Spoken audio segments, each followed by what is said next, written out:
Hello, and welcome back to another episode of Lowbrow Fancy.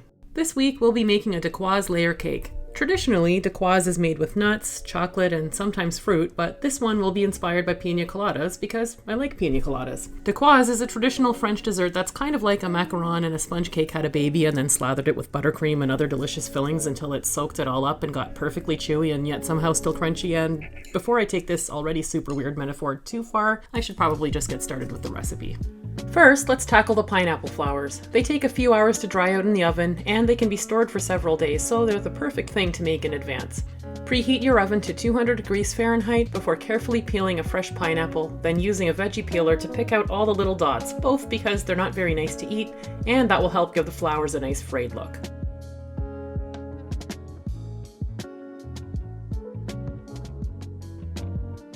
Cut slices as thin as possible and arrange them on some paper towels, then blot them out with more paper towels to give them a head start on drying out in the oven.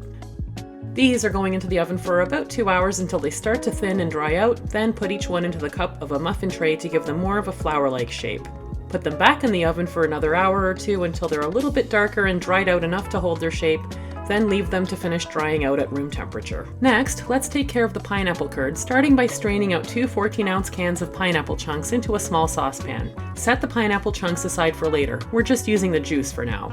I like to whisk the sugar and cornstarch together before adding the egg yolk. This is a little trick I learned that prevents the cornstarch from clumping up. When the pineapple juice comes to a boil, stream it slowly into the egg yolk mixture while whisking constantly so as not to make sweet pineapple scrambled eggs, which would probably taste even worse than it sounds. The yolk mixture goes back into the saucepan and heated gently while whisking until it thickens. Take it off the heat, whisk in the butter until completely smooth, then strain it into a bowl and press a piece of plastic wrap directly onto the surface and chill it in the fridge.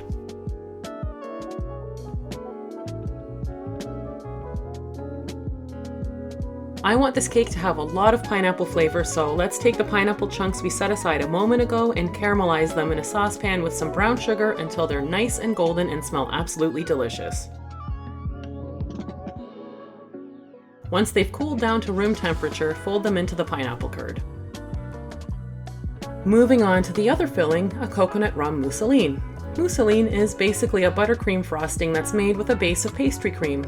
The pastry cream is made almost exactly like the pineapple curd, only using coconut cream instead of pineapple juice. So to recap, whisk together the cornstarch and sugar, add the egg yolks, heat up the coconut cream and slowly pour it into the egg yolks while whisking, back into the saucepan to heat on medium-low until thickened, strain into a bowl, cover directly with plastic wrap, and cool to room temperature. To finish the mousseline, whip the room temperature butter until light and very fluffy, about 5 minutes. With the mixer still running, add the pastry cream 1 dollop at a time, and once it's all added, keep whipping for another minute or two until it's nice and fluffy again. I really want to amp up the coconut flavor in this, so I'm adding some coconut extract as well as a good amount of Malibu rum. This buttercream is very customizable, so you can add as much extract and rum to it as you want, within reason, or you can use just extract if you want to make this alcohol-free. Add a little extract and rum at a time, whip it and taste and adjust until you're happy with it. Then add roughly 3 cups worth into a piping bag fitted with a large tip in whatever shape you like, and leave the rest in a bowl. Finally, let's make the Dacquoise cake. Preheat your oven to 300 degrees Fahrenheit, then sift together some powdered sugar, almond flour, and cake flour, fold in some coconut flakes, and promptly regret choosing way too small of a bowl. Whip the egg whites on medium-low until foamy, then you want to slowly stream in the granulated sugar a little bit at a time to keep the meringue stable, then gradually turn the mixer up to medium-high and whip until just shy of stiff peaks.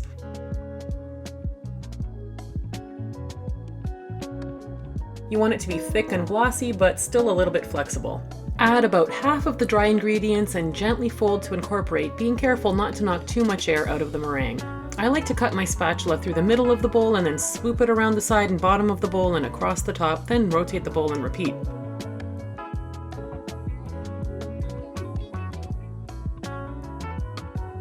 Add the rest of the dry ingredients and fold until completely combined.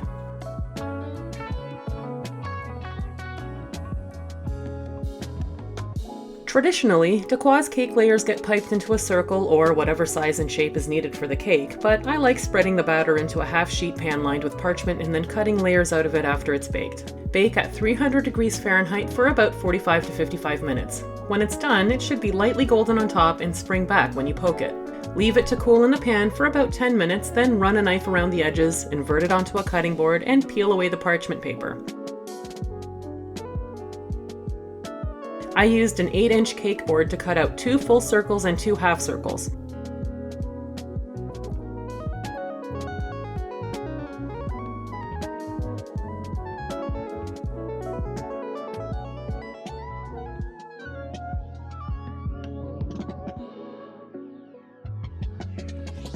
I'll show you how to assemble the half circles into a full cake layer using a method I learned from Christina Tosi, aka the genius behind Milk Bar, in a sec. To assemble the cake, take an 8-inch cake board and pipe a dollop of mousseline on opposite sides and press a semicircle of Dacquoise cake over each half. Pipe a few more dollops in the middle and fill in the gap with more cake scraps.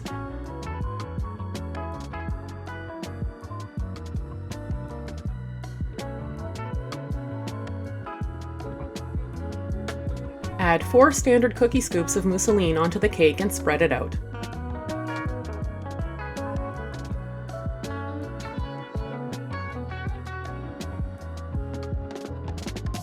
Then pipe a ring of mousseline around the edge to make a sort of dam to hold the pineapple filling inside.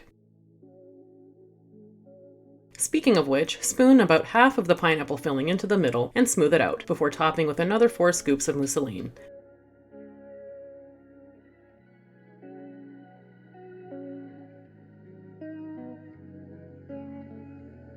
Press on a circle of cake and repeat the layering process. Press the final circle of cake on top, add 4 more scoops of mousseline and smooth it out, then pop it into the fridge to chill and firm up for about an hour.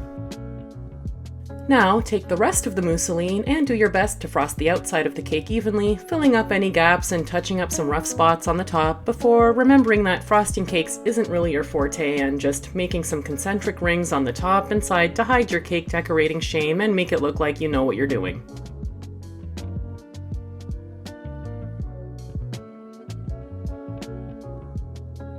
Pipe a little blob of mousseline wherever you want a pineapple flower and press one on top.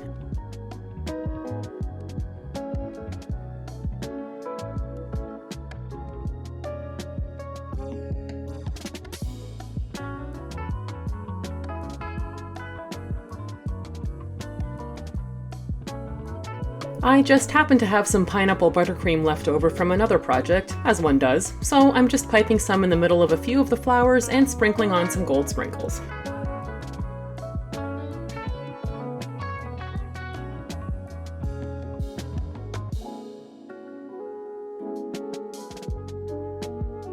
And there you have it, a delicious Piña Colada-inspired cake. I love how this turned out. The fillings are light and creamy, and the Dacquoise layers are a little bit chewy and a little bit crunchy at the same time.